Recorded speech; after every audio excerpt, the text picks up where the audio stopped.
5ویں صدی ہجری کی بات ہے کہ ایران کے پرانے تاریخی صوبے خراساں ضلع طوس میں اللہ پاک کے ایک نیک بندے وہ رہا کرتے تھے۔ ان کا اپنا نام محمد تھا، ان کے والد کا نام بھی محمد تھا اور ان کے دادا کا نام احمد تھا۔ بہت متقی اور پرہیزگار تھے، محنت کرتے، اپنے ہاتھ سے کماتے اور صرف حلال کھاتے تھے۔ اون کاٹ کر داغا بناتے اور ان کی تجارت کرنا ان کا پیشہ تھا۔ داغے کو عربی میں غزل کہتے ہیں، اسی نسبت سے لوگ اس خاندان کو غزالی کہنے لگے۔ شیخ محمد بن محمد رحمۃ اللہ تعالی علیہ کو علماء سے بہت محبت تھی۔ عموماً عاشق رسول علماء کی خدمت میں حاضر ہوتے، ان سے نیک سلوک کرتے اور جتنا بن پڑتا علماء کی مالی خدمت کیا کرتے تھے۔ شیخ محمد رحمۃ اللہ تعالی علیہ کو بیٹے کی خواہش تھی۔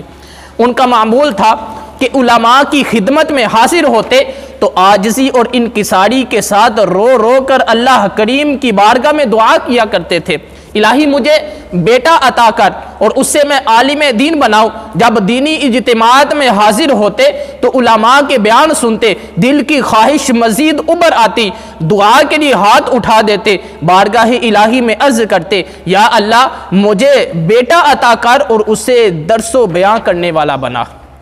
سبحان اللہ، شیخ محمد رحمۃ اللہ تعالی علیہ نے بیٹا ملنے کی کیسی پیاری دعا کی۔ عموماً لوگوں کو بیٹے کی خواہش تو ہوتی ہے، اس کے لیے دعائیں بھی کی جاتی ہیں اور منتیں بھی مانی جاتی ہیں، صدقے بھی دیے جاتے ہیں، روحانی علاج بھی کروائے جاتے ہیں، دعائیں میڈیسن بھی استعمال کی جاتی ہیں، اس میں کوئی حرج نہیں۔ انبیاء کرام علیہم السلام بھی بیٹے کی خواہش کی، مگر اچھا یہ ہے کہ صرف بیٹے کی نہیں بلکہ نیک بیٹے کی دعا کی جائے۔ پھر غور کیجئے کہ ہمارے ہاں عموماً بیٹی کی خواہش کیوں ہوتی ہے؟ نسل بڑھانے کے، نام چلانے کے لیے۔ اگر اللہ پاک کے نیک بندے کا طریقہ دیکھیے کہ وہ ان کا جو ہے وہ بیٹا، ان کو اولاد کی تمنا تو ہے، بیٹا چاہیے، لیکن نسل بڑھانے کے لیے نہیں۔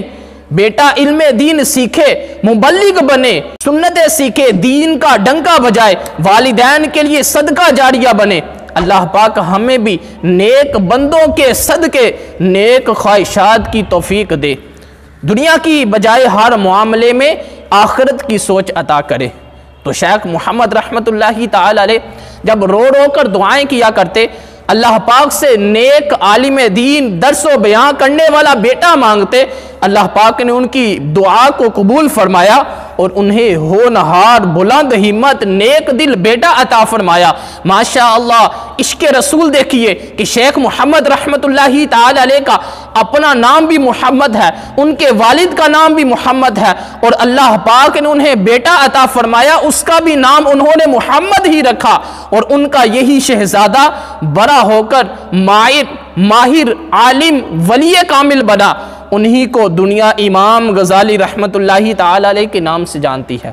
سکون دل و جاں امام غزالی، اے تسکین ایمان امام غزالی، ولایت میں اعلیٰ امامت میں بالا، تو سلطان عرفاں امام غزالی رحمۃ اللہ تعالی علیہ۔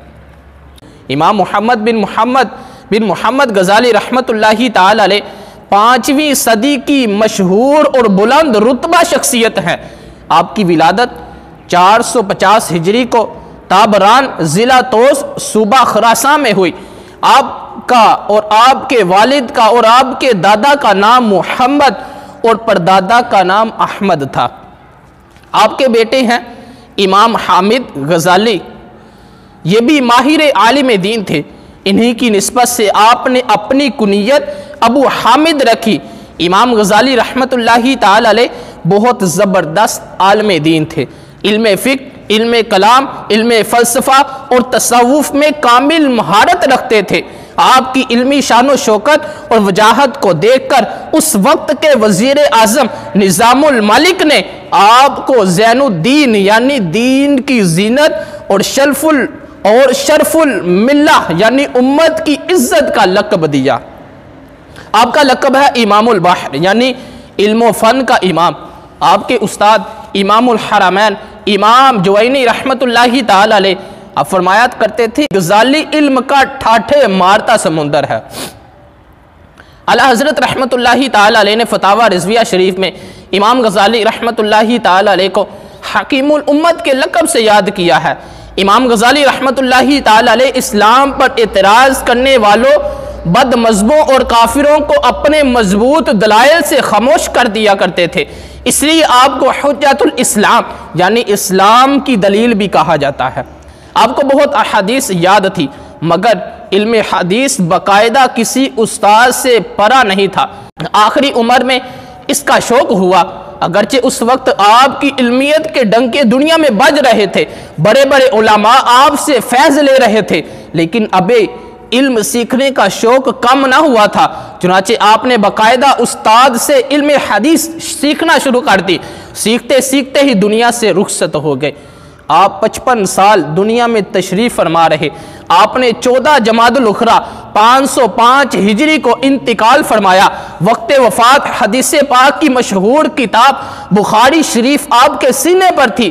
علامہ ابن جوزی رحمۃ اللہ تعالی علیہ فرماتے ہیں، امام غزالی رحمۃ اللہ تعالی علیہ صبح بیدار ہوئے، وضو کیا، نماز فجر ادا کی، پھر کفن منگوایا، آنکھوں پر لگا کر کہا میرے رب کا حکم سر آنکھوں پر، اتنا کہا اور چہرہ قبلے کی طرف کر کے پاؤں کو پھیلا دیا۔ لوگوں نے دیکھا تو روح مبارک پرواز کر چکی تھی، اور آپ کا مزار مبارک توس ضلع خراسان کے مقابر غزالی نامی قبرستان میں ہے۔ حدیث پاک میں ہے کہ بے شک اللہ پاک اس امت کے ہر صدی میں ایک مجدد بھیجتا رہے گا۔ حدیث پاک میں ہے کہ بے شک اللہ پاک اس امت کے لیے ہر صدی میں ایک مجدد بھیجتا رہے گا جو دین کی تجدید کرے گا۔ علماء فرماتے ہیں کہ امام غزالی رحمۃ اللہ تعالی علیہ 5ویں صدی ہجری کے مجدد ہیں۔ تو عالم، تو فاضل، تو عابد، تو زاہد، مجدد ذی شان امام غزالی رحمۃ اللہ تعالی علیہ۔ اللہ تبارک و تعالی ہمیں امام غزالی رحمۃ اللہ تعالی علیہ کی تعلیمات کو سیکھنے، اس کو سمجھنے، اس پر عمل کرنے اور دوسروں تک پہنچانے کی توفیق عطا فرمائے۔ آمین بجاہ النبی الامین۔